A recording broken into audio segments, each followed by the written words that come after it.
are the same as they were for the... The connections are the same as we left them with the Genesis. Right.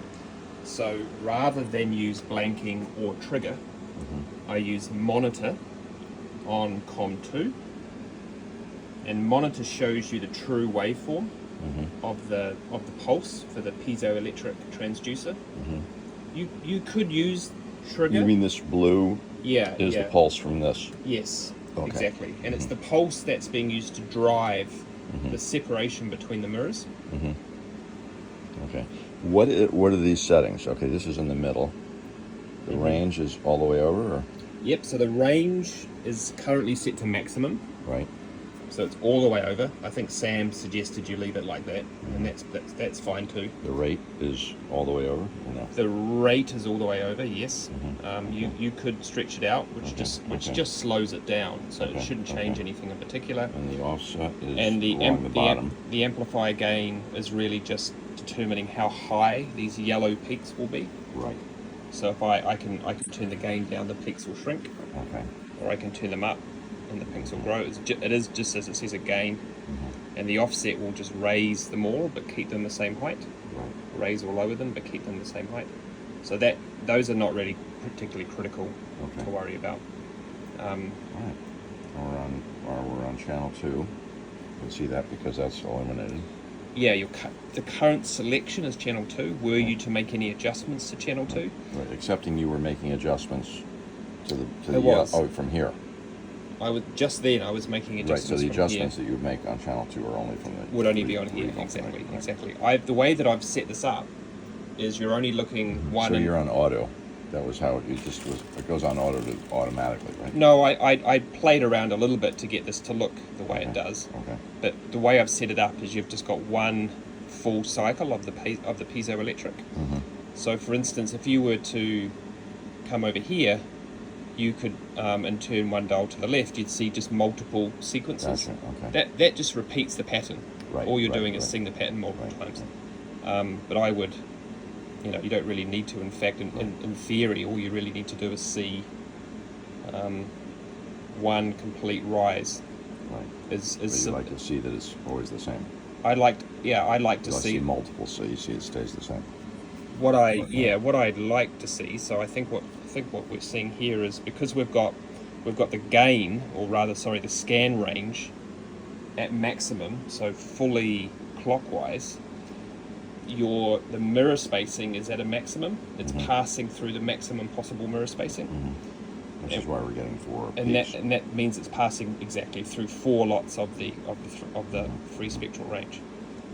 So you're seeing 1, 2, 3, 4 on the rise, and then when it comes, so when you from that point there where the blue line is lowest on the screen to the point up there where the blue line is highest, that's effectively going from closest distance of the mirrors to greatest distance of the mirrors. Right. That's all it's doing. So that's just one. It's like a spring that you just pull up. Right. That's it. Now what happens is when the mirrors come back again to their rest position, if you like, they do so slightly quicker than they came apart, and that's why this slope on this line is a little bit steeper, and therefore the mode spacing appears closer. But what you want to see most of all, and I'll just do this to make it a little bit easier, is that you want to count. You want to try not to get too hung up on the transition there. You see these two things that look close together, so you kind of ignore that. So you got 1, 2, 3, 4 on the expansion, and then 1, 2, 3, 4 on the contraction of the mirrors. And this, just for the record, is 10 milliwatts. This is Sapphire 48. This is set to 10 milliwatts. I think you measured it to be. I measured it with a light meter to be at 8, but I think I'm going to trust it at 10. And so what you want to determine this is truly SLM, what tells you that is that you've got evenly spaced single peaks without any side nodes. Right. If you don't like seeing so many peaks, then what you would do is you would simply turn the range down, which means the mirror is not moving through such a large distance. Right. And then what you would do is you wouldn't be finding the same peak so many times. Right, see, and in fact, if you do that, you've just found it once. You've found it once on the rise and once on the fall. Right. So it's sort of up to you how you like to look at it. Yeah. But I agree with Sam. It's kind of nice to have it on there. Having it on the maximum range would find any other spurious modes, potentially, if they were somewhat away from the central node. So it's probably healthy to have it all the way, but you just have to be confident in the interpretation. So what I'm going to do is I'm going to use this filter. Okay.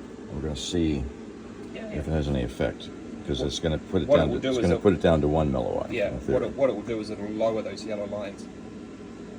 Right. So you can barely see now. But if so that's exactly what you would expect to see. That's exactly what you would expect. If you wanted to find those peaks again, you would click on channel 1, right, and then you would reduce the milliwatt reading per division by turning this knob, I think, clockwise.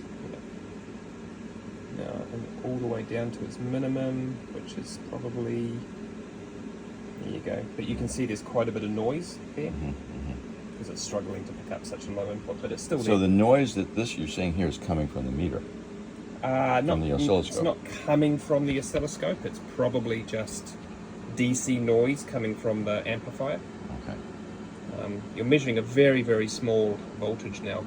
Each one of these divisions here is 2 milliwatts. Sorry, millivolts. You can see down there. So you're getting about 2 millivolt of noise. That's pretty good. That's pretty good. Okay, so when I put this back, When you take it away, you'll just saturate that. right, okay. So now the So power's gone up. Now we're going to raise the millivolts, right? Yes, by going anti-clockwise with the knob. Anti-clockwise. Yeah, it's a little bit counterintuitive, but there you go. Bring it We're back lowering in. the millivolts. Nope, you're raising them. Let's see. Oh, 100. Is that 1.00 or is No, that it's 100. 100? Oh, okay. And then one more click to the left. There you go. And it's back to where we were. 200 millivolts. Oh, that's interesting. Okay. So it was 1 millivolt before to raise it up clockwise. Okay.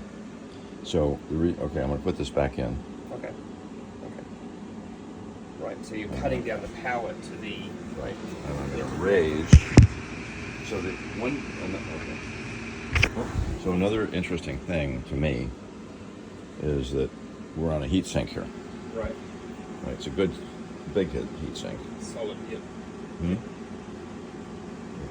The sapphire itself is fairly warm. Not hot. Not hot, burning me. Okay, so now we're going to... You should be able to send it a command. I'm going to raise it to 20. So each square going up, these little squares on the graph. Yeah, the little squares on the graph. Each one of those the is grid, 10 the grid. millivolts, the grid, Each right. step on the y-axis, so the vertical axis, so that means those peaks are approximately 1, 2, 3, 4, so 40 millivolts. So right now, I've got the laser set at 50 milliwatts, and in theory, what we've got coming out, or coming into the head here, is 5 milliwatts. Yes, yeah, so there's no direct correlation, or there is a direct correlation between what you think is going into the head and... Get up now to 110? I wouldn't, well, you could go 110, I'm not sure how comfortable I'd be going quite that hot, but... Why? I don't know. It's rated It's to supposed to 100. run at 100 milliwatts. Yes. So- Okay, so let's set it to 100. Yeah. And then if it all goes well... I mean, if it doesn't run at 100 milliwatts, I'm Yeah, a bit yeah. disappointed. No, me too, but let's Okay. set... No change, yep. So right now we're at 100 milliwatts according to the terminal, and we're peeling off 90% of it over there, running through about 10 milliwatts in theory. So, where are we at? 10 millivolts. So if we go to anti-clockwise, now it's 20 millivolts, which makes sense, I guess. I wouldn't expect necessarily a linear relationship between an increase in power and a measurement on there. And also don't forget, the height of those yellow peaks on the screen is also going to be determined somewhat by your gain. Oh, yeah. So I can change the gain, and that will change the height. So Okay. it looks like it's not a linear relationship. So what I'm going to do is what's important, what the good news is that the mode structure, or the SLM, was completely. It didn't even freak out when you changed it. It just rose up. Right. So it was actually really good to see. Okay. Sometimes you'd expect the mode structure to be quite chaotic whilst it. So that also, for me personally, what that says, I can get away with using this heatsink. I don't have to. I may not be able to, I don't know how long I can get away with that. You know, like 10 hours. You know? But it's a nice big. yeah. It's a nice big heatsink. yeah. So okay. And the key thing is I have to have this key span serial port plugged in here with these screws unscrewed from the female version that's on the board. And that goes, the USB goes right in the computer. Now this is on the Windows XP laptop. Don't think I can get it to work on a Windows 7, but we'll see. Anyway, there you go. And we also set it to COM2. I'm not sure if that actually made any difference.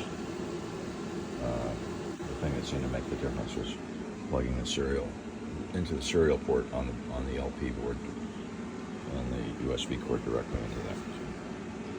Anyway, okay, so now